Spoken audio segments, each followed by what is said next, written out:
Leaders.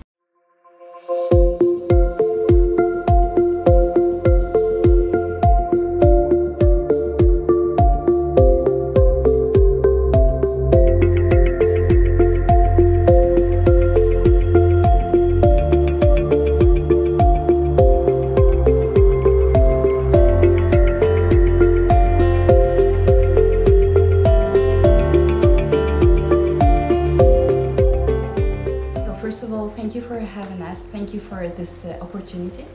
Mr. Parham, could you please just introduce yourself? Sure, thank you. Hi. So I'm Philip Parham. I'm the UK Government Special Envoy for the UK Africa Investment Summit, which is going to be held in London on the 20th of January. Excellent.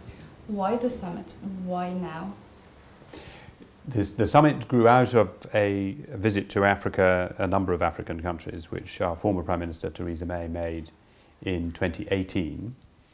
And it was inspired basically by the strong realization which struck her during that visit that there is a big gap between the appetite of investors and the types of investment that are available and the flows of investment that actually take place.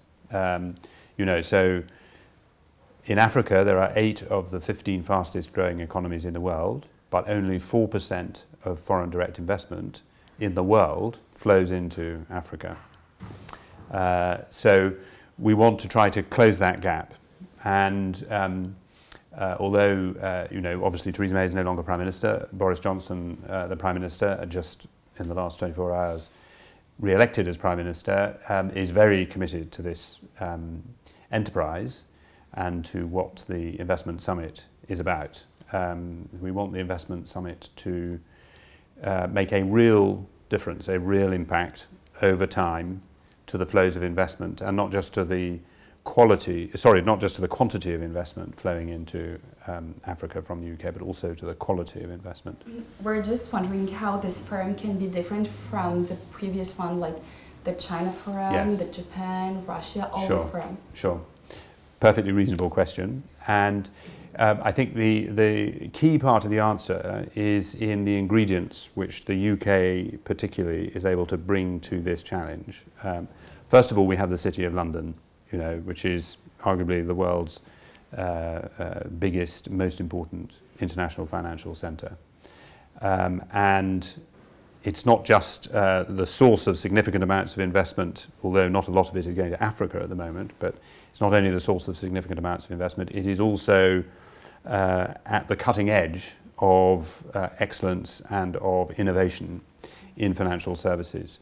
So combine that asset, which the UK brings to the table, with the UK's very strong track record in development partnership with Africa, which is based, among other things, on our commitment to provide 0.7% of our gross national income in overseas development assistance. And that's not just a matter of money being provided in aid, and that's not what this summit is about, but it does mean that the UK has real expertise, excellence and innovation in the area of economic development, and has increasingly been bridging the gap between the financial services, financial and professional services that are available from the city, and also the international financial institutions on the one hand, and government aid assistance and the kind of catalytic roles that government can play to unlock streams of investment. So we have those two things in the UK. We have the city and financial and professional services at a very high degree of excellence and cutting edge, and we have real cutting edge experience and intellectual leadership on international development. And those two things, as I say, make a very strong combination, combined in addition with our values. We are committed to playing a role in the world which is positive and which leads to real outcomes for real people in real time. Excellent. What is the overall amount of the budget allocated for this?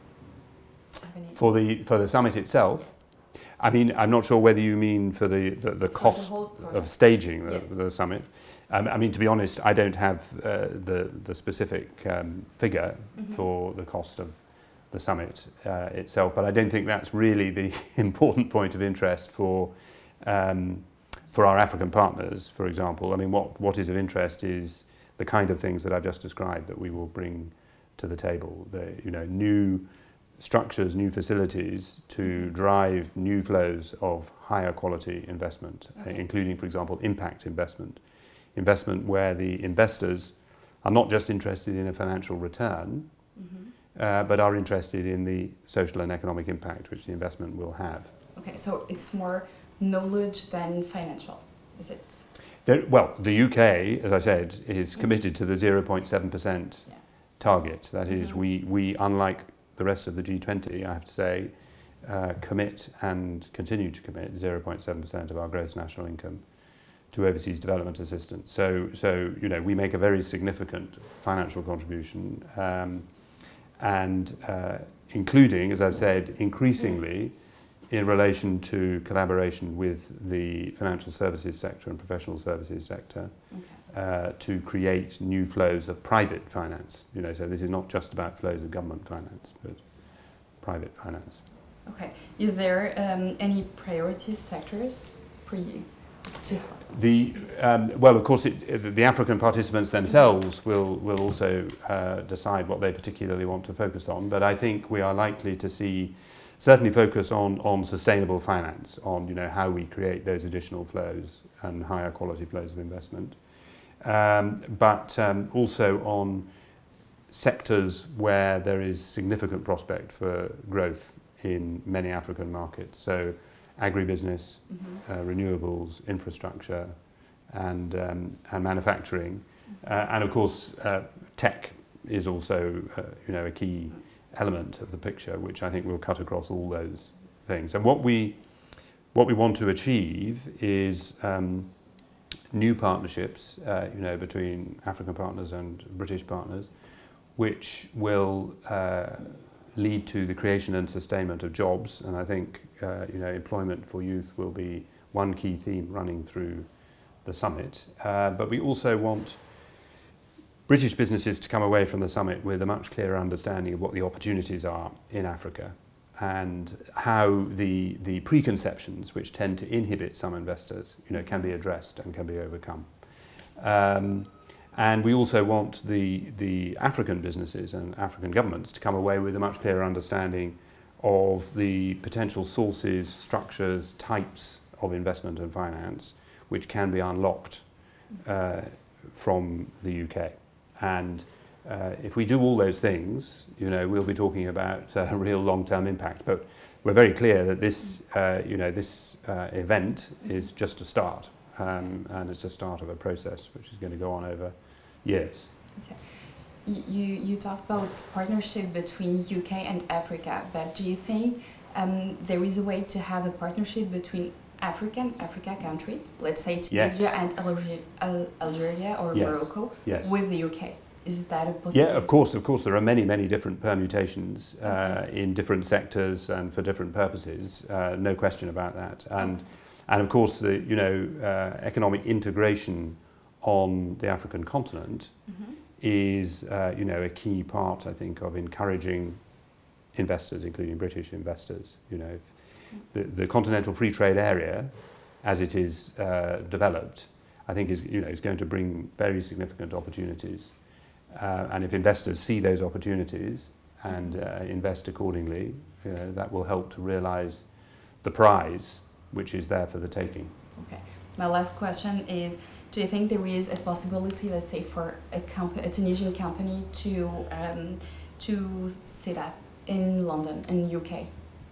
Yes, absolutely. Yes. In fact, as it happens, we were earlier this afternoon with a group of tech investors involved in an incubator and accelerator for new tech enterprises in Tunisia, and a number of them have taken their businesses forward and have set up businesses in London as well. So absolutely. Perfect. Yes. Thank you very much. Thank you. Thanks. Leaders.